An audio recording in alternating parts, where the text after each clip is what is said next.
Hello there, welcome to my channel. My name is Doug and I'm back with another Fountain Pen Resurrection Sunday video. Today I've got a very special, very old pen. This is a Waterman from around 1925. So this pen is 100 years old. I hope that we can all look this good when we're 100. I found this in an antique shop recently and pounced all over it. Just had to have it. It's a very small pen and it measures about 4.5 inches long capped, which is about 11.5 centimeters in length. This is a Waterman 52.5 V. How can I tell that? Well, it says so on the bottom. Impressed into it, 52.5 V. And I found this model in the Waterman 1925 catalog, page 40. Shows all the ring tops in this rippled red ebonite, and on the very far left you'll see the 52.5 V. In 1925 this pen was $3.50, which in today's US dollars would be about 65 bucks. Let's triage this pen and see what it might take to bring it back to the land of the writing. And just for size comparison, let's compare it to a banana. You can see how much smaller the Waterman is from the Metropolitan. Overall, the ebonite's in really good shape. There's no nicks or gouges to speak of, just some wear around where it has been posted over the years, because you can't write with this pen when it's not posted. The cap looks in remarkable shape.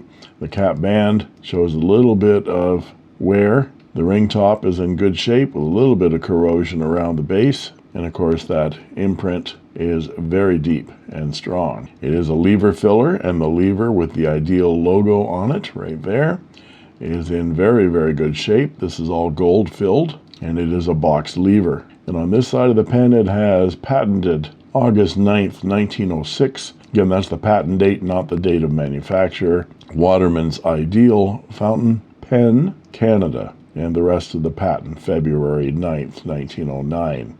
So this pen was made in Saint-Lambert, Quebec, at the Waterman's Saint-Lambert factory, which you can see an image of that factory in the 1925 catalog. And here's a photo of it from Google Earth. It's a condo building right now, but it's still standing. So let's unscrew the cap, and it's 1/2, almost 3/4 of a turn. And we see the very tiny concave section and the Waterman's number 2 size Ideal nib with the heart-shaped breather hole, Waterman's Ideal, Canada, and just the very top of a 2 right there. And the ebonite feed. Of course, to write with this pen, most people will have to post it. Very tiny in the hand, unposted. The barrel's about 9 millimeters. And it goes down to like 6 millimeters here in the section. Now, I didn't have any difficulty in getting this section off. I just gave it a twist, no heat or anything, and it looks like someone recently has resacked this pen. This sack is a number 14 size sack, latex, and it's almost brand new. So I'm going to heat that off of there so we can knock this feed out. So whoever worked on this pen only repaired it by replacing the sack and not doing anything else to it. So I'm going to take this sack off of here. We're going to reuse it because it's in perfect shape. So I'm going to heat that a little bit to make that shellac, a little bit tacky, pull it off, and then try to knock out this nib and feed. But the first thing I want to do is put all of these in the ultrasonic bath of pen flush, which is my homemade pen flush, which is 9 parts distilled water and 1 part ammonia. I'll only put it in there for a couple of minutes to dislodge any old ink that there might be there in the barrel, the cap, or the section. And here we are with the pieces out of the bath. And of course the ebonite gets very dull when you expose it to water. That's why we limit the amount of time it spends in the water.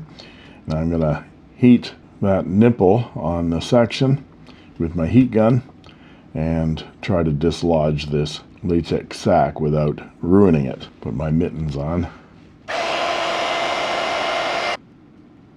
There, that peeled it off nicely. Let me put that sack aside, get out my knockout block and a rod. In fact, I think I'm just going to soak that a little bit more. Makes it easier to dislodge that feed if all that old ink is dissolved. And here we are back out of the bath again. I find it interesting that Ebonite feed is the same Ripple Ebonite that the body of the pen is made of. And you can see the back of the Ebonite feed shows that red of the red Ripple as well. So let's put it in the smallest hole and see whether we can tap that feed out. Yeah, it's coming out very easily. Get rid of some of that gunky ink. There we go. And there is the nib. Waterman's Ideal Canada number 2. Let's put it over here so you can see what it looks like before I polish it up. And then we'll show it back over here once it's polished. And let's take a look at the tip here with my loop. Looks like a very fine point. Might need a little tiny bit of adjustment, but I think that nib is in excellent shape. Let's take a look at the section here as well and see what it looks like before it's polished. It's actually fairly shiny compared to the rest of the pen, so it hasn't been exposed to oxygen because the cap has been on. So it looks pretty good. And here is that very interesting rippled Ebonite feed before I've polished it, and we'll show what it looks like after it's been polished down below. Just going to get rid of some of that old shellac around the edge of that nipple with my X-Acto blade and sand it down a bit with some 400 grit sandpaper. And there's the nib all polished up, looking gorgeous and brand new, both sides. Gold is marvelous. With just a couple of minutes of polishing, it looks brand new again. And here's the Ebonite section, all polished up, and you notice that it is where it was black. It is not black anymore because it is all made of that same red Ripple material, as is the feed. There's the feed. All that black was ink, so that's the same red Ripple material, Ebonite, that's used throughout this pen. So now we'll see how the cap and the barrel will shine up with the same shininess as the section and the feed, and there's no real scratching on this Ebonite at all. So I'm not going to use any sandpaper at all. There's a little bit of swirling where the cap comes into contact with the Ebonite. We'll see whether the polish will just take that out. So there's the barrel on the top, and there's the cap on the top. And we'll polish the gold at the same time. But I do want to take my inspection camera and go down inside that barrel and check out the operation of that lever. Make sure it's all working properly and all remnants of the old sac is gone. And here's the barrel all shined up, looking gorgeous. I polished it with my Dremel buffing tool, but then I found it wasn't really coming up as shiny as I wanted it. So I went back to some micro mesh. I started at 4,000 grit and then polished it up to 12,000 grit and then put it on my buffer wheel with some polishing compound, and that's how it came up. And here's a comparison with the cap. It's interesting how the cap looks lighter than the barrel does now because of the satin finish on it. And that 100-year-old Ebonite in that red Ripple, just like my slightly redder Ripple Ebonite on my Leonardo Momento Zero Grande Ebonite. A little tip for you on keeping your Ebonite pens shiny like this: use a jeweler's polishing cloth on them regularly, and that will polish them up to a nice shine.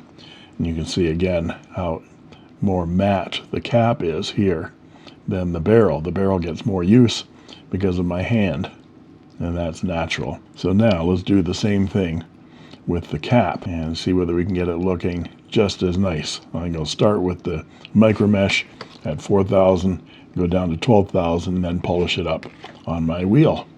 And there's the cap all polished up and beautiful. Doesn't that look great? So now all we have to do is put the sac back on this pen, remount the nib and the feed, and we're complete. But first I want to test this nib.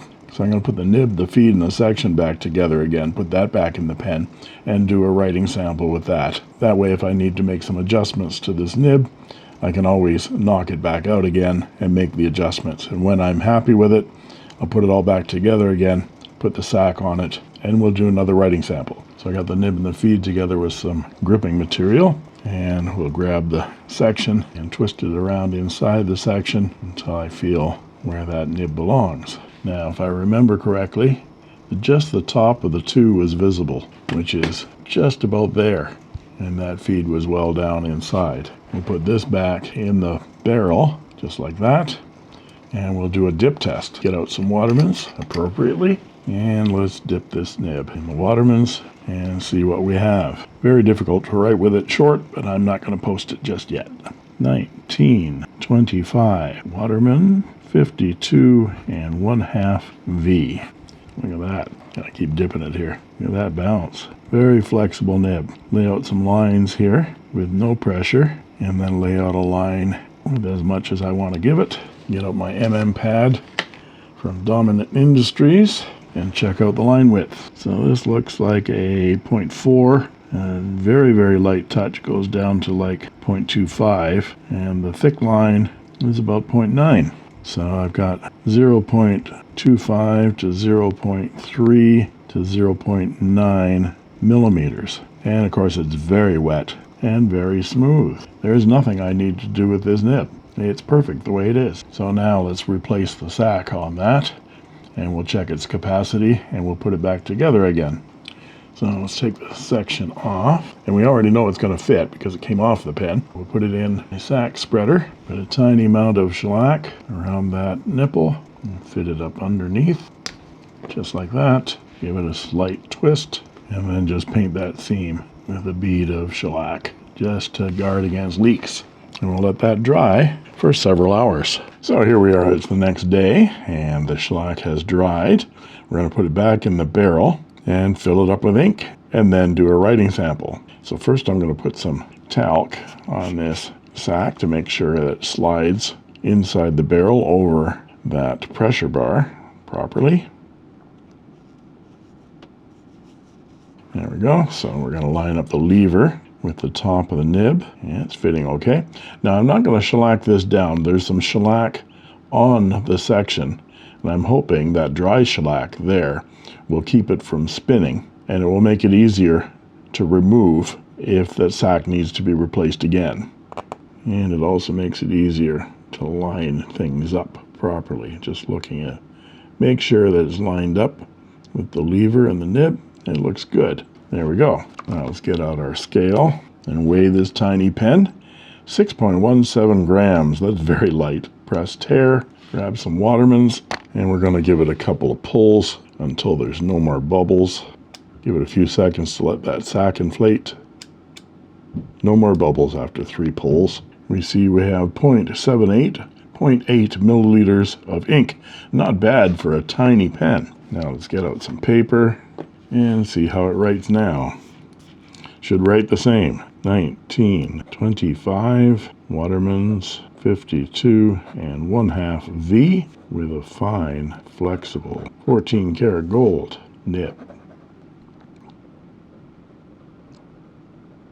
Oh, that's a lot of fun. I'll be right back with my thoughts about this resurrection. So what are my thoughts about this resurrection? Well, I think the thing that thrills me most about this resurrection is actually finding the pen in the first place. When I discovered this at an antique store, I knew instantly it was a 1920s Waterman, and it was in excellent shape. It was also quite overpriced. So the next part of this resurrection that pleased me was being able to get this at a more reasonable price. Considering it was semi-restored, I think I got it for a good price. The resurrection was simple, just replacing that sac, and what thrilled me was discovering that the section wasn't black all around here. It was just ink. Look at that beautiful red color on that feed. Just gorgeous. So that was just old ink that was on there. And the nib, of course, shined up like it's brand new. And look at the flexible line you get with this beautiful little pen. This pen won't be for everyone, of course. It is very small. Posted, it is relatively medium-sized. Here it is with the Pilot Banana. It's not that much shorter than the Pilot Banana is. So posted, the length isn't going to be an issue for most people, even if you have larger hands. But it is relatively thin, especially down here at the section. The whole pen with ink weighs only 10.3 grams. So if you like thin, light, vintage fountain pens with a lot of flex to them, this pen might be right up your street. And the final thing I'll say about this is the Ebonite. That red striped Ebonite is quite stunning when it's polished up. So there you have it. If you're interested in purchasing this pen, I'm selling it for $190 US plus shipping. If you're interested, send me an email at inkquiringminds@gmail.com with your name and your address, and I'll get you a shipping quote and instructions on how to pay my PayPal. And because we're coming up on the lucrative gift-giving season, I've got 3 fountain pens that have been resurrected that are still for sale, and I'm reducing the price on them. There's these 2 Waterman's Citations, one from 1947 and one from 1945. I had them priced at $140 each, or $250 for the pair, but I'm reducing that price to $100 each, or $180 for the pair. And then I have a 1970 Parker 51 Aerometric with a gold-filled cap in black, and I had this priced at $125 US, and I'm reducing it to $90 US plus shipping. You can see all of these pens by going to my Wix page, which I link in the description below. And that's where I show all of the pens that I do resurrections for that are for sale. Again, let me know by emailing me at inkquiringminds@gmail.com if you're interested in any of these fountain pens. And there you have it. If you like this video, please like and subscribe, and don't forget to ring that bell to get instant notifications whenever a new video is posted. And you can join as a member of my channel for only 99 cents a month, and I guarantee I'll answer your comments in the comment section, and you'll get cool emojis, badges, sneak peek unboxing videos, as well as instant access to my videos the moment I post them. And that just leaves it for me to say thank you for watching.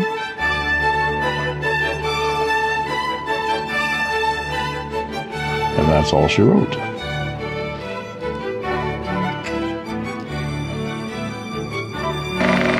I made this.